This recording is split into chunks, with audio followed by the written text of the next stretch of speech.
बिस्मिल्लाहिर्रहमानिर्रहीम। आज का टॉपिक बहुत ही इंटरेस्टिंग और फुल ऑफ इंफॉर्मेशन है।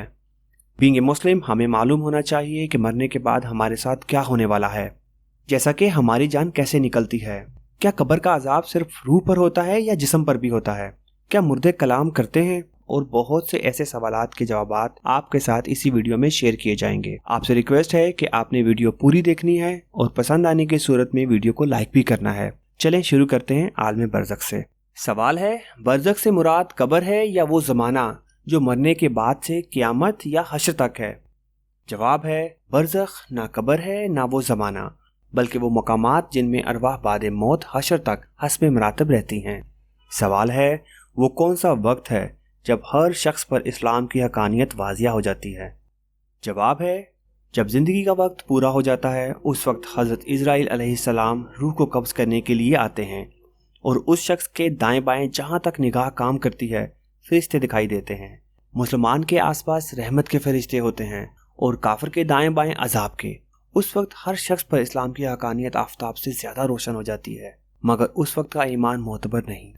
सवाल है, मौत के वक्त ईमान लाना क्यों फ़ायदेमंद नहीं है? जवाब है, क्योंकि हुक्म ईमान बिल गैब का है और अब गैब ना रहा बल्कि ये चीज़ें मुशाहिदे में आ गईं। सवाल है, दफन के बाद मुर्दे के साथ क्या मामलात पेश आते हैं? जवाब है, जब दफन करने वाले दफन करके वहाँ से चले जाते हैं, मुर्दा उनके जूतों की आवाज़ सुनता है।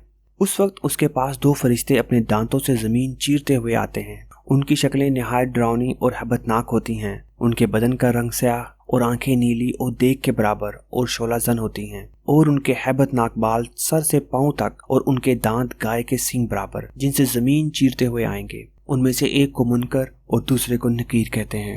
मुर्दे को झंझोड़ते हैं और झिड़क कर उठाते हैं और निहायत सख्ती के साथ करख्त आवाज़ में सवाल करते हैं। सवाल है, अगर मुर्दे को दफन ना किया गया तो क्या उससे भी सवालाते कब्र होंगे? जवाब है, मुर्दा अगर कब्र में दफन ना किया जाए तो जहाँ पड़ा रह गया या फेंक दिया गया, गर्ज कहीं हो, उसे वहीं सवालात होंगे और वहीं सवाब और अजाब उसे पहुँचेगा। यहाँ तक कि जिसे शेर खा गया तो शेर के पेट में सवालात होंगे और सवाब व अजाब जो कुछ हो पहुँचेगा। सवाल है, अजाब फ़कत रूह पर होता है या जिस्म पर भी होता है? जवाब है, रूह व जिस्म दोनों पर होता है, यूं ही सवाब भी दोनों पर होता है। सवाल है, मरने के बाद अच्छे और बुरे अमाल राहत और अज़ियत का ज़रिया कैसे बनेंगे?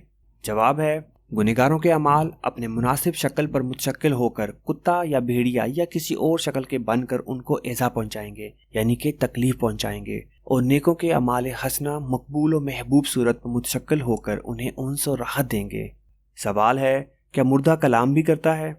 जवाब है, जी हाँ, मुर्दा कलाम भी करता है और उसके कलाम को आम इंसानों और जिन्नात के सिवा तमाम हैवानात वगैरह सुनते हैं। सवाल है, कब्र का हिसाब कब से शुरू हुआ?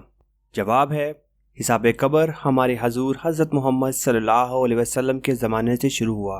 पिछली उम्मतों में ना था और ना उनसे उनकी कब्रों में अपने नबी की पहचान कराई जाती है। सवाल है, वो कौन से अफराद हैं जिनसे कब्र का हिसाब नहीं होता?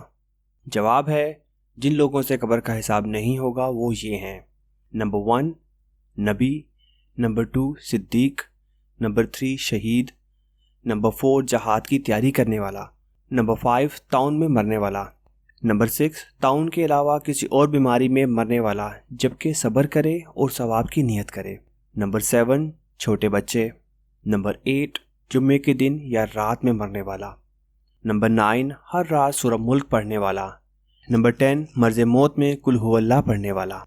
सवाल है, क्या हिसाब कब्र और अज़ाब कब्र एक ही चीज़ है? जवाब है, जी नहीं, हिसाब कब्र और है और अज़ाब कब्र कुछ और है। बाज़ लोग हिसाब कब्र में कामयाब हो जाएंगे मगर बाज़ गुनाहों की वजह से अज़ाब में मुब्तला होंगे, जैसे चुगलखोर और गंदा यानी पेशाब के छींटों से ना बचने वाला। सवाल है, क़यामत के अज़ाब व सवाब और कब्र के अज़ाब व सवाब में क्या फ़र्क है? जवाब है, अज़ाब कब्र रूह को है मगर हशर के बाद वाला अज़ाब व सवाब रूह व जिस्म दोनों को होगा। अगर आपको वीडियो पसंद आई है तो प्लीज़ लाइक करें और चैनल को सब्सक्राइब कर दें और सदका जारिया समझकर अपने फ्रेंड्स एंड फैमिली के साथ शेयर भी कीजिए। जज़ाकल्लाह।